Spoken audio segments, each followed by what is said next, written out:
الحمد للہ والصلاة والسلام علی رسول اللہ۔ اعوذ باللہ من الشیطان الرجیم، بسم اللہ الرحمن الرحیم۔ قد سمع اللہ قول التی تجادلک فی زوجها وتشتکی الی اللہ واللہ یسمع تحاورکما ان اللہ سمیع بصیر۔ یہ 28واں پارہ ہے اور یہ 9 صورتوں پر مشتمل ہے۔ پہلی صورت سورۃ مجادلہ ہے۔ قد سمع اللہ قول التی تجادلک فی زوجها، تحقیق اللہ تعالیٰ نے اس خاتون کی آواز سن لی جو آپ سے اپنے شوہر کے بارے میں جھگڑا کر رہی تھی۔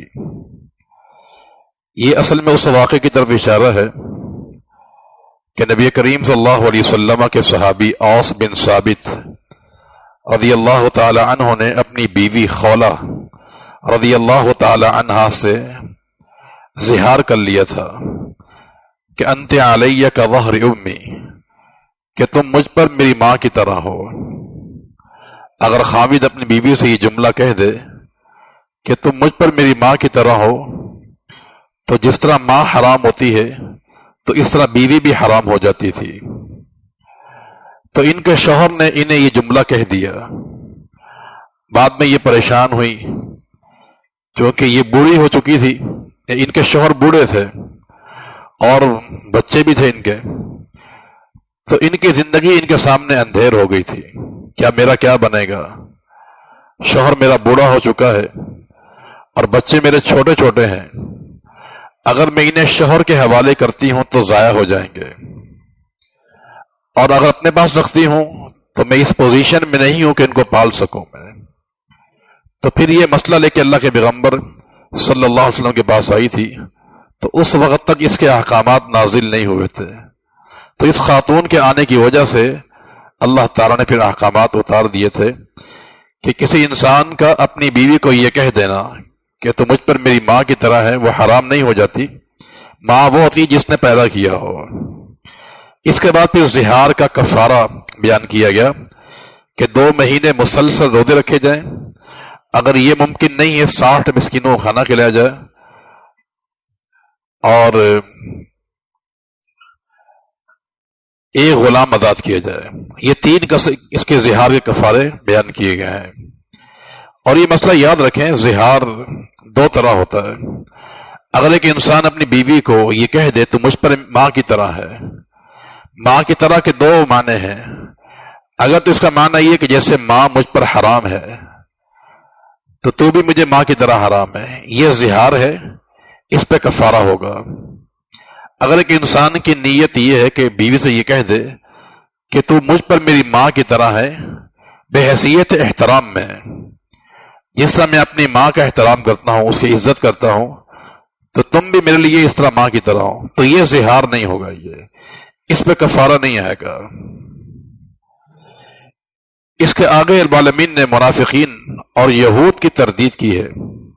فرمایا الم تر الی الذین نہوا عن النجوى ثم یعودون لما نہوا عنہ ویتناجون بالاثم والعدوان ومعصیۃ الرسول۔ یہودی اور منافقین کی یہ گندی خصلت تھی کہ یہ مسلمانوں کے درمیان پھوٹ ڈالنے کے لیے اور فتنہ برپا کرنے کے لیے خفیہ میٹنگ کیا کرتے تھے، اور جہاں کہیں مسلمان نظر آتا تو اس کو دیکھ کر آپس میں سرگوشیاں کرنا شروع کر دیتے تھے۔ مسلمان بیچارہ ڈرتا تھا، نہ جانا یہ میرے بارے میں کیا باتیں کر رہے ہیں، کہیں میرے قتل کے منصوبے نہ بنا رہے ہوں۔ تو قرآن نے ان یہودیوں کو، منافقین کو اس عمل سے منع کیا تھا، لیکن وہ باز نہیں آتے تھے۔ اور ایک ان کی یہ بھی عادت تھی کہ جب اللہ کے نبی کے پاس آتے تھے تو انہیں وہ سلام کرتے تھے، لیکن وہ سلام نہیں اس میں سلامتی ہو، بلکہ السلام علیکم، آپ پر موت آ جائے، اس قسم کے وہ الفاظ اللہ کے نبی کے لیے استعمال کیا کرتے تھے۔ تو اہل ایمان کو یہاں اللہ نے منع فرما دیا کہ تم نے آپس میں سرگوشیاں نہیں کرنی ہیں، ہاں سوائے ایسی سرگوشی کے جو نیکی پر مبنی ہو۔ صحیح سرگوشیاں انسان کر سکتا ہے۔ نبی کریم صلی اللہ علیہ وسلم کا فرمان ہے کہ جب 3 آدمی ہوں کسی مقام پر بیٹھے ہوئے ان میں سے 2 کو سرگوشی نہیں کرنی چاہیے. تیسرا اس سے پریشان ہوگا کہ شاید میرے خلاف باتیں کر رہے ہیں.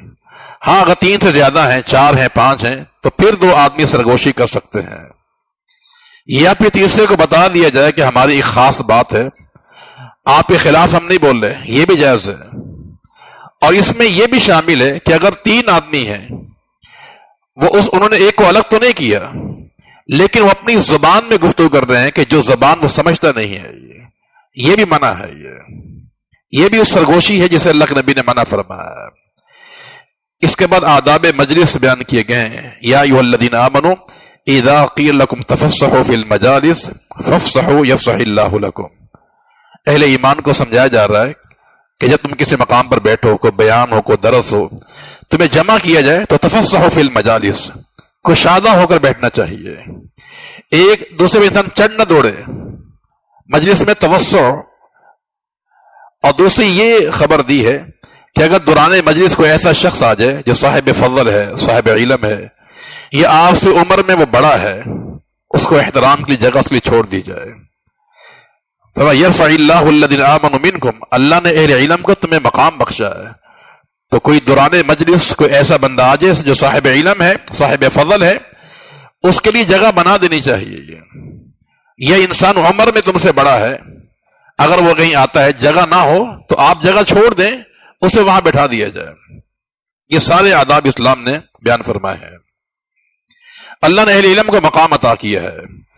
حدیث بھی ہے ان اللہ یرفع بہذا الکتاب اقواما ویضع بآخرین. اللہ تعالیٰ اس کتاب کے ذریعے قوموں کو عروج و ترقی عطا فرماتا ہے. قیامت قائم ہوگی، اللہ فرمائے کہ صاحب قرآن سے اقرا ورتقی، قرآن پڑھتا جا اور اپنی منزل پہ چڑھتا جا. جہاں قرآن کی آخری آیت ہوگی وہی تیرا مقام ہوگا. تو یرفع اللہ الذین آمنوا منکم، اللہ نے اہل علم کو مقام بخشا ہے. اس کے بعد سورۃ الحشر ہے. سورۃ الحشر کا ایک نام سورہ بنو النضیر بھی ہے. اس کا پس منظر یاد کرنا پڑے گا.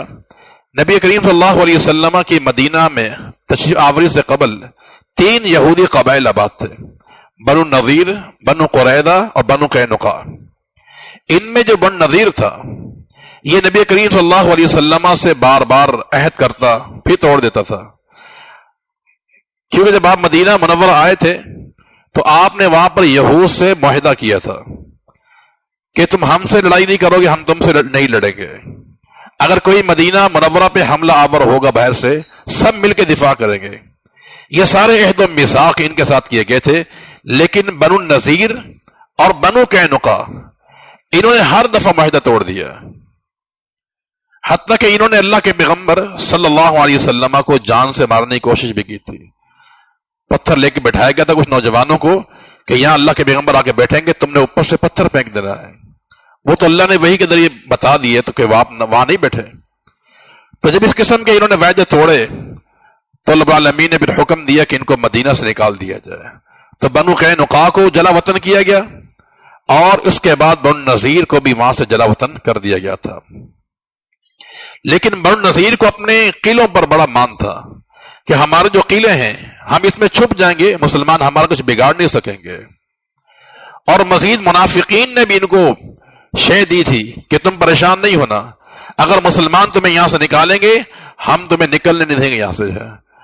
اگر نکال بھی دیے گے ہم تمہارے ساتھ نکلیں گے. لیکن جب نبی کریم صلی اللہ علیہ وسلم نے اعلان کیا کہ ان کو یہاں سے جلا وطن کیا جائے تو یہ قلعوں میں محصور ہو گئے تھے. لیکن نبی کریم صلی اللہ علیہ وسلم نے ان پر جب چڑھائی کی تو پھر یہ پریشان ہوئے کہ اب تو ہمارے پاس کوئی راستہ ہی نہیں ہے. تو اللہ کے پیغمبر سے کہا کہ آپ ہمیں موقع دیں کہ ہم اپنا سامان ساتھ لے جا سکیں. میں کہا ٹھیک ہے، جتنا تم سامان ساتھ لے جا سکتے لے جاؤ، باقی سب یہاں تمہیں چھوڑنا پڑے گا. تو قرآن نے یہاں ذکر کیا کہ سامان اٹھا رہے تھے، وہ اپنے گھر کے جو شتیر تھے، گارڈر تھے، وہ تک انہوں نے نکال لیے. اور جو چیزیں ان کے کام آنے والی نہیں تھی یا اونٹ پر نہیں آ سکتی تھی وہ ضائع برباد کر رہے تھے. یخربون بیوتہم بایدیہم وایدی المؤمنین، اپنے گھر خود برباد کر رہے تھے، اپنا سامان خود خراب کر رہے تھے. تو وہاں سے ان کو جلا وطن کر دیا گیا اور ان کے جتنے ہی باغات تھے کھجوروں کے سب کو آگ لگا دی گئی تھی. اور جو مال باقی بچ گیا تھا جسے مال فے کہا جاتا ہے، یہ نبی کریم صلی اللہ علیہ وسلم کو دے دیا گیا تھا. تو ان کا جو بچا ہوا مال تھا مال فے وہ مال ہوتا ہے جو بغیر لڑے بغیر جنگ کیے حاصل ہو. تو اللہ کے پیغمبر کے پاس آ گیا تھا وہ. پھر آپ نے اس کی یہ تقسیم کی کہ مال فے اللہ اس کے رسول کا ہے، قریبی رشتہ داروں کے لیے، یتیموں کے لیے، مسکینوں کے لیے ہے. اور اس کے ساتھ ساتھ مال فے کے حقدار وہ فقراء مہاجرین بھی ہیں کہ جنہیں گھر سے بے گھر کر دیا گیا تھا، انہیں بھی مال فے میں سے حصہ دیا جائے گا. اور مال فے کے حقدار وہ لوگ بھی ہیں جو انصار صحابہ کرام ہیں، جنہوں نے مہاجرین کو مدینہ منورہ میں جگہ دی اور ان کے ساتھ ہمدردی اور محبت کا اظہار کیا. اور فرمایا کہ ان کے لیے بھی مال فے کا حصہ ہے جو ان کے بعد آئیں گے، ان صحابہ تابعین کے بعد قیامت تک کے لیے جو اہل ایمان آئیں گے. لیکن کون سے اہل ایمان؟ جن کا عقیدہ یہ ہے ربنا اغفر لنا ولاخواننا سبقونا بالایمان، کہ یا اللہ ہمیں معاف فرما دے اور ہمارے جو دینی بھائی ہیں جو ہم سے پہلے جا چکے ہیں ان کو معاف فرما دے. یہ صحابہ تابعین جو ہے، تو گویا کہ جو انسان صحابہ سے محبت کرے گا، صحابہ کے لیے بخشش کی دعا کرے گا، اس کے لیے مال فے کا حصہ ہے. جس کے دل میں صحابہ کی نفرت موجود ہو وہ انسان مال فے کا حقدار نہیں بن سکتا ہے. اس کے بعد سورۃ الممتحنہ ہے. سورہ ممتحنہ کے اندر جو مرکزی مضمون ہے وہ یہ بیان کیا گیا کہ کفار سے دوستی نہ لگائی جائے. کفار سے دوستی لگانا اس سے منع کیا گیا ہے.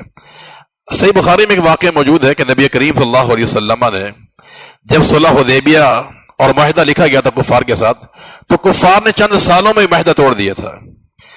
جب یہ معاہدہ ٹوٹ گیا تھا تو نبی کریم صلی اللہ علیہ وسلم نے چاہا کہ میں مکہ پہ حملہ کر دوں.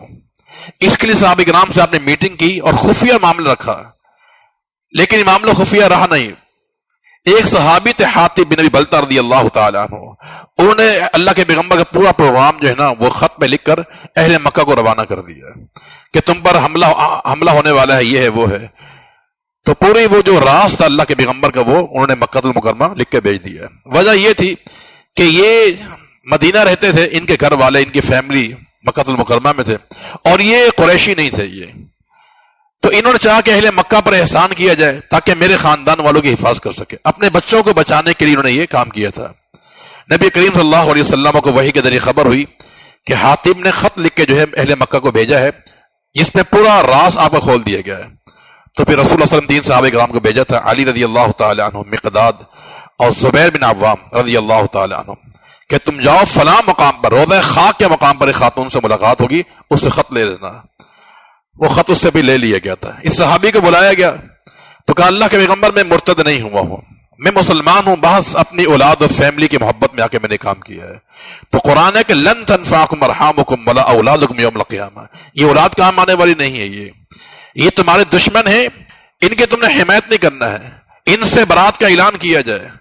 اور یہاں بطور نمونہ یہ فرمایا کہ تمہارے لیے ابراہیم کا جو اسوہ بہترین نمونہ ہے تمہارے لیے جو ہے کہ انہوں نے اپنی پوری قوم سے برات کا اعلان کیا تھا. تو یہاں اہل ایمان کو یہی سمجھایا جا رہا ہے کہ کفار سے دوستی نہ کی جائے. اس کے بعد سورۃ الصف ہے. سبح للہ ما فی السماوات وما فی الارض وهو العزیز الحکیم. یہ جو سورۃ صف ہے سبح للہ، اس کے بعد سورۃ جمعہ ہے یسبح للہ، یا پھر سورۃ تغابن آئے گی یسبح للہ. یہ جن کے شروع میں یہ جو الفاظ ہے سبح للہ، یسبح للہ، یہ سبحان الذی اسری، یہ سبح اسم ربک الاعلی، جن صورتوں کا آغاز ان الفاظ کے ساتھ ہوتا ہے ان کے بارے میں اللہ کے نبی کا فرمان ہے کہ جو انسان صحابی کہتے ہیں کہ اللہ کے پیغمبر ان صورتوں کو جس کے شروع میں سبح للہ ہے، یہ سورہ حدید بھی ہے، سورہ حشر ہے، سورہ صف ہے، یہ سبح للہ کے ساتھ ہے. اور دو جو ہے یہ سبح للہ کے ساتھ ہے، سورہ جمعہ اور سورہ تغابن. ایک سبح اسم ربک الاعلی کے ساتھ ہے اور ایک سبحان الذی سورہ بنی اسرائیل ہے. یہ صورت اللہ کے پیغمبر روزانہ پڑھا کرتے تھے اور فرمایا کہ اس میں ایک ایسی آیت ہے کہ وہ 1000 آیت کے برابر ہے. اب وہ کون سی آیت ہے اس کا تعین نہیں کیا گیا تھا. اگر تعین ہو جاتا تو پھر انسان ایک ہی صورت کو لازم کر لیتا. وہ دین اسلام کی سوچ یہ ہے کہ جو عمل خیر سے بھرپور ہو اس کا تعین نہ کیا جائے. تو اللہ کے پیغمبر اس آیت کو پانے کے لیے کہ وہ آیت کون سی ہے ان تمام صورتوں کی روزانہ تلاوت کیا کرتے تھے. تو سورۃ صف کے اندر اللہ رب العالمین نے مضمون جو فرمایا وہ یہ ہے کہ ایمان والو لم تقولون ما لا تفعلون، جو تم نے خود نہیں کرنا کہتے کیوں ہو. اصل میں بعض لوگ کی تمنا یہ تھی کہ ہم جہاد کریں گے اور جب جہاد فرض ہوا تو اس سے گریز کر لیا. تو میں لم تقولون ما لا تفعلون، جو کرنا نہیں تھا تو خواہش کیوں تم نے کیوں کی ہے. یا پھر یہ کہ ایک انسان کس سے وعدہ کر لے وعدہ پورا نہ کرے، یہ بھی لما تقولون ما لا تفعلون کے اندر شامل ہوتا ہے۔ جب آپ نے وعدہ کیا ہے وعدہ پورا کرنا چاہیے، خواہ بڑے سے کیا ہو خواہ بچے سے کیا ہو، اگر آپ نے وعدہ کر لیا ہے تو پھر آپ کو وعدہ پورا کرنا چاہیے۔ اور یہاں اللہ کے پیغمبر صلی اللہ علیہ وسلم کو تسلی دینے کے لیے حضرت عیسیٰ کا واقعہ بیان کیا ہے، حضرت موسیٰ کا واقعہ بیان کیا علیہ السلام کا جو ہے کہ بنی اسرائیل نے نہ حضرت موسیٰ کو مانا نہ عیسیٰ کو مانا ہے۔ تو اگر کفار مکہ اگر آپ کو نہیں مانتے ہیں، یہ کوئی نئی بات نہیں ہے، تاریخ اس بات کی شاہد ہے کہ ہر دور میں قوموں نے انبیاء کی مخالفت کی ہے۔ اور یہاں ایک تجارت بیان کی ہے، فرمایا یا ایھا الذین آمنوا، اے ایمان والو، هل ادلکم علی تجارہ، کیا تمہیں ایسی تجارت نہ بتاؤں جو تمہیں عذاب علیم سے نجات دے دے گی، ایسا کاروبار ایسا نفع جو تمہیں دردناک عذاب سے بچا لے گا۔ وہ کیا ہے؟ تؤمنون باللہ ورسولہ، اللہ پر ایمان لے کر آؤ، رسول پر ایمان لاؤ اور جہاد کرو۔ یہ تین چیزیں، یہ نفع ہے، یہ تمہیں دردناک عذاب سے نجات دے گی۔ وہ نفع کیا ہے کہ جنت کا داخلہ ملے گا اور عذاب علیم سے نجات ملے گی۔ اللہ نے ایک اور مقام ذکر کیا، ان اللہ اشترى من المؤمنین انفسهم واموالهم بان لهم الجنہ، جس نے اپنے نفس کو اللہ کے لیے بیچ دیا ہے اس کے لیے جنت ہے، اس کے لیے اس کے بعد سورۃ جمعہ ہے۔ سورۃ جمعہ کے اندر جمعے کے احکامات کے تعلق سے جو بات ارشاد فرمائی وہ یہ کہ یا ایھا الذین آمنوا اذا نودی للصلاۃ، اے ایمان والو جب جمعے کے لیے ندا ہو جائے تو پھر فسعوا الی ذکر اللہ، اللہ کے ذکر کی طرف آ جاؤ، کاروبار کو چھوڑ دو۔ یہ ندا کیا ہے؟ اس کا ذکر قرآن مجید میں موجود نہیں ہے، اس کا ذکر احادیث میں موجود ہے کہ جب آذان دے دی جائے، یعنی اللہ اکبر کے کلمات کہہ دیے جائے۔ اس سے معلوم ہوتا ہے کہ قرآن جو ہے وہ اپنی تفسیر کے لیے حدیث کا محتاج ہے۔ یہ ورنہ یہاں پر نو دیا ندا، اب ندا کیا لگائی جائے؟ یہ قرآن نے ذکر نہیں کیا، اس کا ذکر احادیث رسول میں آتا ہے۔ اور یہاں یا ایھا الذین آمنوا، اے ایمان والو، اس میں سب آگے، خواہ وہ ایماندار شہری ہو یا بستی میں رہنے والا ہو۔ ہمارے ہاں بعض لوگ یہ سمجھتے ہیں کہ جمعے کی نماز جو ہے وہ شہریوں پر فرض ہے، جو انسان بستی میں رہتا ہو، گاؤں میں رہتا ہے، قریہ میں رہتا ہے، اس پر جمعے کی نماز فرض نہیں ہوتی، یہ بات باطل ہے۔ یا ایھا الذین آمنوا، اے ایمان والو، اب جون سا بھی ایماندار ہے، وہ بستی والا شخص ہو یا شہر میں رہنے والا ہو۔ ہاں جمعے سے جو لوگ مستثنا ہیں وہ حدیث میں آگے ہیں، عورت جمعے سے مستثنا ہے، عورت پر جمعے کی نماز فرض نہیں ہے، غلام پر نہیں ہے، مریض پر نہیں ہے، بچے پر جمعے کی نماز فرض نہیں ہے۔ یہ چار قسم کے افراد ہیں جن پر جمعے کی نماز فرض نہیں ہے۔ یہ کہا کہ بستی والوں پہ جمعے کی نماز فرض نہیں ہوتی ہے، چار کو اسلام نے مستثنا قرار دیا ہے۔ اور اللہ نے کا فرمان بھی ہے کہ جمعوا حیث ما کنتم، یہ عمر فاروق کا قول ہے کہ جمعوا حیث ما کنتم، تم جہاں کہیں بھی ہو جمعے کی نماز ادا کر لیا کرو، شہر کے اندر ہو تو بھی، بستی میں تو بھی تم ادا کر لیا کرو۔ اور یہاں یہ بھی بات ارشاد فرمائی ہے کہ جب جمعے کی اذان ہو جائے کاروبار چھوڑ دیا جائے، جمعے کی اذان کے بعد کاروبار کرنا یہ حلال نہیں ہے۔ اس کے بعد سے منافقین ہے، اذا جاءک المنافقون قالوا نشهد انک لرسول اللہ، اس میں منافقین کا ذکر کیا گیا ہے۔ اس کا پس منظر یہ ہے کہ نبی کریم صلی اللہ علیہ وسلم کی بعثت سے قبل عرب کے اندر ایک مشہور جنگ برپا ہوئی تھی جو قبیلہ اوس اور خزرج کے درمیان ہوئی تھی، اس کا نام تھا جنگ بواس۔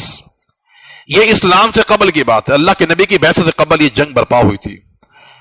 اوس اور خزرج قبیلے جو ہے جو مدینہ میں رہتے تھے ان کے مابین ہوئی تھی اور طویل جنگ ہوئی تھی، کئی لوگ اس میں مارے گئے تھے، حتیٰ کہ اللہ کے پیغمبر کی بعثت ہوئی، آپ کو نبی بنا کے بھیجا گیا۔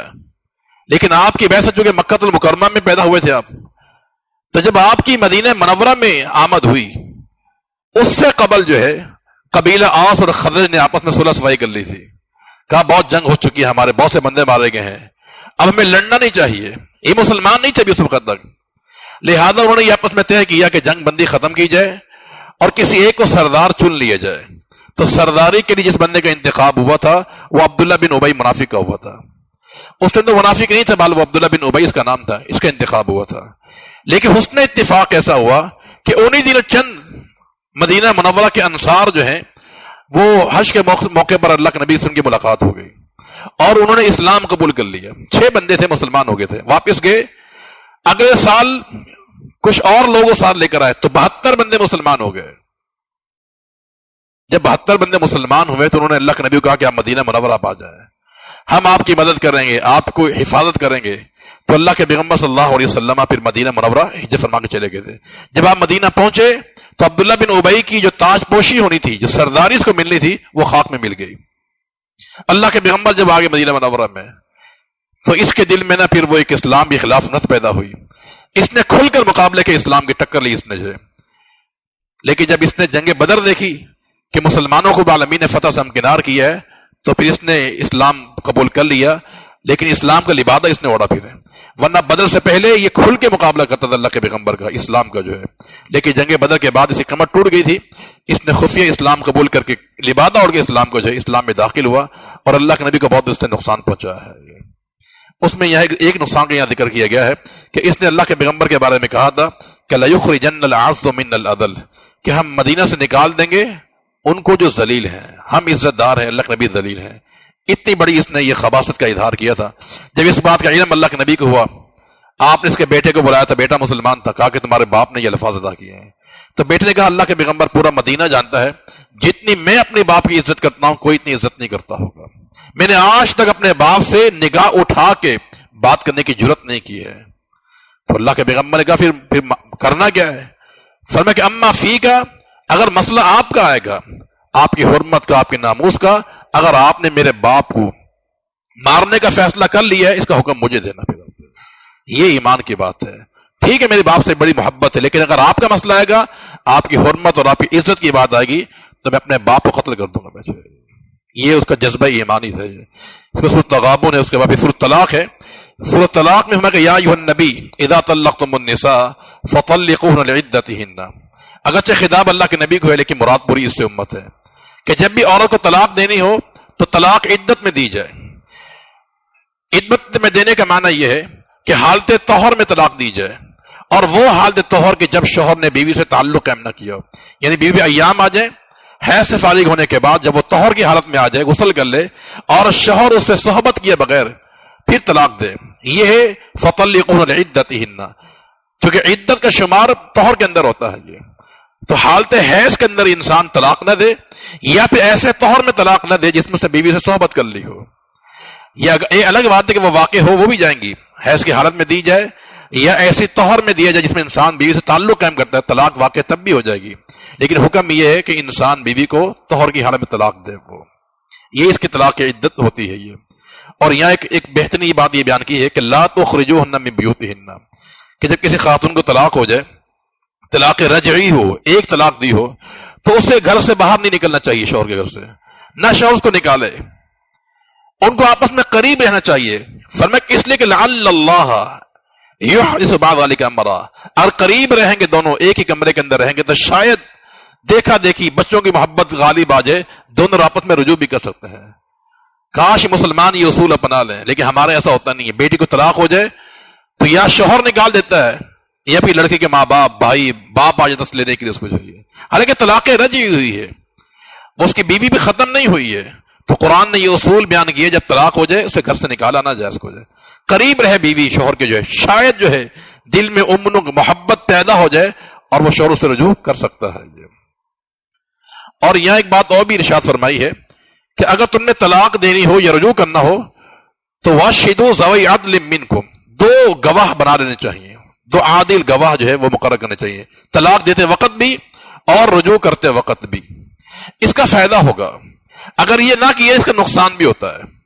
مثال کے طور پہ کہ انسان بیوی سے رجوع کر لیتا ہے اور وہ گواہ نہیں بناتا ہے، اور کل کا شوہر کا انتقال ہو جائے تو شوہر کے جو ورثاء، جو فیملی ہیں، اب ان کے پاس کوئی ثبوت نہیں ہے کہ تم سے رجوع کر لیا تھا ہمارے بھائی نے یا بیٹے نے، لہذا اس کو میراث سے محروم کر سکتے ہیں کہ تمہیں تو طلاق دی گئی تھی، رجوع کب کیا ہے، کوئی گواہی پیش کرو آپ جو ہے. تو لہذا گواہ ہوں گے تو یہ خاتون میراث سے محروم نہیں ہوگی کم از کم جو ہے. اور ایسا بھی ہو سکتا ہے کہ بیوی جو ہے شوہر رجوع کر لے لیکن بیوی کو معلوم ہو کہ شوہر رجوع تو کر لیے، گواہ نہیں بنایا ہے، تو جیسے عدت پوری ہو کہ کہیں اور نکاح کر لے اور لوگ اس کو یہی تاثر دے کہ میرے شوہر نے مجھ سے رجوع کیا ہی نہیں ہے، یہ تو گواہ بنا لیے جائیں گے تو شوہر کے بعد دلیل ہوگی اس کی. تو اس لیے قرآن نے یہ اصول دیا کہ واشہدوا ذوی عدل منکم، طلاق دینی ہو تو تب بھی اور اگر رجوع کرنا ہو تب بھی انسان کو گواہ بنا لینی چاہیے. پھر بعض خواتین کی یہاں پر عدت بیان کی گئی ہے کہ جس خاتون کو ایام نہ آتے ہوں، حیض جاری، اس کا حیض نہیں آتا ہے، یا تو وہ اس کو کم عمری کی وجہ سے نہیں آتا ہے، یا زیادہ عمر کی وجہ سے نہیں آتا ہے، یا کسی بیماری کی وجہ سے، یا حمل کی وجہ سے نہیں آتا ہے، کسی بھی صورت میں اگر اس کو حیض نہیں آتا ہے اس کی عدت 3 قمری مہینے ہے، اگر طلاق اس کو ہو جاتی ہے یہ. اور جو حاملہ عورت ہے اس کی عدت وضع حمل ہے، خواہ وہ فی الفور پیدا ہو جائے یہ 9 مہینے کے بعد پیدا ہو. اس کا صورت تحریم ہے. یا ایھا النبی لما تحرم ما احل اللہ لک، اے میرے پیغمبر آپ اس چیز کو حرام کیوں کرتے جو اللہ نے حلال کی ہے. یہ بیویوں کی خوشنودی کے لیے آپ یہ کام کر رہے ہیں. اصل میں صحیح بخاری اور صحیح مسلم میں واقع موجود ہے کہ نبی کریم صلی اللہ علیہ وسلم نے عصر کی نماز کے بعد زینب بنت جہش رضی اللہ تعالی عنہ جو آپ کی بیوی ہیں ان کے گھر جاتے تھے، شہد پیا کرتے تھے. تو سیدہ حفصہ اور سیدہ عائشہ صدیقہ رضی اللہ تعالی عنہما نے یہ پروگرام بنایا کہ ہم دونوں اللہ کے پیغمبر کو یہی کہیں گے کہ آپ کے منہ سے کیا ہے مغافیر کی بو آ رہی ہے. یہ مغافیر ایک بوٹی ہے، بڑی بدبودار ہوتی ہے، اور اللہ کے نبی کو بو سے بہت نفرت ہوتی تھی، آپ خوشبو کو پسند کیا کرتے تھے. چنانچہ ایسا ہی ہوا، آپ نے وہاں شہد پیا، پھر حفصہ کے پاس آئے، کہا اللہ کے پیغمبر میں تو آپ سے مغافر کی بو پا رہی ہوں. فرمایا کہ میں نے زینب کے پاس شہد پیا تھا. پھر عائشہ کے پاس گئے، انہوں نے بھی یہی بات کہی. اب دو جب باتیں اکٹھی ہو گئی تو اللہ کے نبی کو یقین آنا پڑا کہ شاید میں نے یہ ایک ایسی چیز پی لی ہے. تو آپ نے فرمایا کہ آج کے بعد میں شہد نہیں پیوں گا، میں اپنے اوپر حرام کرتا ہوں. یہ وہ واقعہ لما تحرم ما احل اللہ، جو اللہ نے آپ کے لیے حلال کیا آپ نے حرام کیسے کر لی ہے. دیکھیں یہ شہد کی ہر حرمت جو ہے یہ اللہ کے پیغمبر نے خود اپنے اوپر کی تھی، یہ پوری امت کے لیے آپ نے حرام نہیں کیا اس کو. لیکن اللہ رب العالمین نے اس عمل کو پسند نہیں فرمایا. اس کی 2 وجہ تھی. ایک وجہ تو یہ تھی کہ یہ اللہ کی نعمت ہے، اللہ کی نعمت سے اپنے آپ کو محروم نہیں کرنا چاہیے. اور دوسری وجہ یہ تھی کہ اگر یہ بات مان لی جاتی پیغمبر کی کہ آپ نے شہد کو حرام کیا، ٹھیک ہے ہم بھی مانتے ہیں شہد حرام ہے، کیونکہ اللہ اپنے نبی کی خواہش کو پورا کیا کرتا تھا. آپ کی خواہش قبلہ تبدیل ہو جائے، اللہ نے قبلہ تبدیل کر دیا تھا، لیکن یہاں یہ خواہش پوری نہیں ہوئی. اس کی 2 وجہ میں بتا رہا ہوں. ایک وجہ بتائیے آپ کو کہ اگر شہد کی حرمت ہو جاتی تو گویا کہ اللہ کے پیغمبر کو ایک نعمت سے محروم کر دیا گیا، اور اللہ چاہتا نہیں ہے کہ میرے بندے نعمت سے محروم ہو جائیں. اور دوسری توجہ اس کی یہ ہے منع شہد کے حرام نہ کرنے کی کہ اگر آپ اس کو حرام کر لیتے، اللہ قبول فرما لیتا، تو آپ کی امت میں کوئی شخص آپ کی محبت میں آ کر بھی شہد کو حرام کر سکتا تھا کہ جب میرا نبی شہد استعمال نہیں کرتا میں بھی استعمال نہیں کروں گا. تو یہ 2 بنیادوں پر العالمین نے منع فرما دیا کہ جو چیز حلال ہے آپ کے لیے اس کو آپ حرام نہیں کر سکتے ہیں. اس کے آگے العالمین نے ایک اہم ذمہ داری ہمیں بیان کی، یا ایھا الذین آمنوا، ایمان والو، قوا انفسکم واہلکم نارا، اپنے آپ کو اپنے گھر والوں کو جہنم کی آگ سے بچاؤ. ان کی ایسی تعلیم ان کو دلاؤ، تربیت ایسی کرو، ان کے اعمال اخلاق کی اصلاح کرو تاکہ تم بھی اپنے آپ کو اور اپنے گھر والوں کو جہنم کی آگ سے بچا سکو. یہ اہم ذمہ داری. کلکم راعٍ وکلکم مسئول عن رعیتہ، ہم میں سے ہر انسان ذمہ دار ہے اور اس کی جو ذمہ داری اس کے بارے میں سے سوال کیا جائے گا. اس لیے اپنے گھر والوں کو نماز کی تلقین کرنی چاہیے. وَأْمُرْ أَهْلَكَ بِالصَّلَاةِ، اے میرے نبی آپ کو حکم دے اپنے گھر والوں کو نماز پڑھیں، اپنے بچوں کو، اپنی بیٹیوں کو، اپنی بیویوں کو حکم دے کہ وہ نماز ادا کریں. اور اگر بچہ تھوڑا بڑا ہو جائے تو اسے جنسی بے رحمی سے بچانے کے لیے تعلیم دی گئی ہے کہ بہن بھائیوں کے بستر الگ کر دیے جائے. جب بچہ 9-10 سال کا ہو جائے ان کے بستر بالکل الگ کر دینے چاہیے، حالانکہ سگے بہن بھائی ہیں لیکن دونوں کے بستر الگ الگ ہونے چاہیے. یہ سارے تربیت کے اصول اسلام نے بیان کیے ہیں. اور پھر یہاں رب العالمین نے یہ ارشاد فرمایا ہے، ایمان کی برکت بیان کی ہے اور کفر کی نحوست بیان کی ہے. کفر کی نحوست کیا بیان کی؟ فرمایا کہ اللہ نے مثال بیان کی ہے نوح اور لوط کی بیویوں کی کہ انہوں نے کفر کیا ہوا تھا. یہ دونوں نبی کی بیویاں ہیں، لیکن کفر کی نحوست یہ ہے کہ اگر نبی کی بیوی بھی کافرہ ہو، مسلمان نہ ہو، تو کفر اتنا منحوس عمل ہے کہ نبی کی قربت اور رشتہ داری انسان کو کامیاب قرار نہیں دے سکتی. یہ دونوں نبی کی بیویاں تھیں لیکن ایمان نہیں تھا، ایمان کی نعمت سے محروم تھیں، ان کا ٹھکانہ جہنم بنا دیا گیا ہے. تو قرابت داری، یہ تعلق، رشتہ داری یہ کام آنے والی نہیں ہے. ابراہیم کے والد جہنم میں جائیں گے، حضرت نوح کا بیٹا کیا ہے جہنم میں جائے گا، لوط اور نوح کی بیویاں کہاں جائیں گی؟ جہنم میں داخل کی جائیں گی. تو قیامت کے دن جو ہے یہ قرابت داری، یہ خاندانی تعلق کام نہیں آئے گا. یہ کفر کی نحوست ہے یہ کہ نبی کی بیوی ہو، نبی کا باپ ہو، نبی کا بیٹا کیوں نہ ہو، کامیاب قرار نہیں دیا جا سکتا. اور اس کے مقابلے میں ایمان کی برکت بیان کی ہے کہ کافر اعظم کی بیوی، یعنی فرعون کی بیوی، کافر اعظم تھا، وہ اپنے آپ کو رب کہتا تھا لیکن بیوی اس کی مسلمان ہوگی. آسیہ علیہ السلام جو ہے یہ ایمان کی برکت ہے کہ شوہر کافر ہے، اور کافر معمولی نہیں، کافر اعظم، بڑا کافر تھا، پلے درجے کا، لیکن عاصیہ کے ایمان کے لیے فرعون کی جو تھی نا فرعونیت، اس کا تشدد اس کے راہ میں رکاوٹ نہیں بنا، وہ اس نے اسلام قبول کیا اور اسلام پر اس نے استقامت کے ادھر کیا، بڑا تشدد پہ کیا گیا، لیکن جب دل میں اسلام جاگزی ہو جائے تو پوری دنیا مل کر بھی انسان کو اسلام سے منحرف نہیں کر سکتی ہے۔ اور جب ان پر ظلم کیا گیا تو انہوں نے رب العالمین سے دعا کی کہ رب ابن لی عندک بیتا فی الجنہ، یا اللہ میرے لیے بنا اپنے پاس جنت میں گھر جو ہے یہ۔ یہاں دو باتیں، ایک ہے اپنے پاس بنا اور جنت میں بنا۔ لکھے مفسرین نے کہ یہاں سیدہ آسیہ نے اللہ سے جو دعا کی نا، وہ اپنے پڑوس کی دعا کی ہے، یعنی پہلے پڑوس مانگا ہے پھر جنت مانگی ہے، ڈائریکٹ جنت نہیں مانگی کہ یا اللہ جنت بھی ہو لیکن تیرے پڑوس میں ہونی چاہیے۔ معنی یہ ہے کہ انسان کو گھر بنانے سے پہلے اپنا پڑوس دیکھنا چاہیے کہ جہاں میں گھر بنا رہا ہوں میرا پڑوسی کیسا ہے، اگر پڑوسی اچھا ہو تو پھر انسان وہاں گھر بنانا چاہیے۔ یہاں مجھے بات یاد آئی، علامہ عبداللہ بن مبارک رحمۃ اللہ علیہ عظیم محدث تھے، ان کا احترام یہودی بھی کیا کرتے تھے، اور تبھی ایک یہودی نے اپنا مکان جب فروخت کیا تو اس نے قیمت لکھ کے لگا دی کہ میرے مکان کی قیمت جو ہے وہ 10,000 درہم ہے۔ خریدار وہاں پر آئے تو لوگوں نے کہا کہ اس یہودی سے کہ مارکیٹ ویلیو مکان کی اس وقت 5,000 درہم ہے، آپ 10,000 کس بنیاد پہ لے رہے ہیں؟ اس یہودی نے جواب دیا کہ میں آپ کو اپنا مکان ہی نہیں بیچ رہا، مکان کے ساتھ اپنا پڑوس بھی بیچ رہا ہوں، کہ میرے پڑوس میں عبداللہ بن مبارک جیسا محدث رہتا ہے۔ تو انسان کو پڑوس کے اچھے ہونے کی بھی دعا کرنی چاہیے۔ تو یا رب العالمین نے پھر ان کو بشارت دے دی، اور رب العالمین نے سیدہ آسیہ کے لیے جو ہے جنت میں ایک محل بنا دیا تھا۔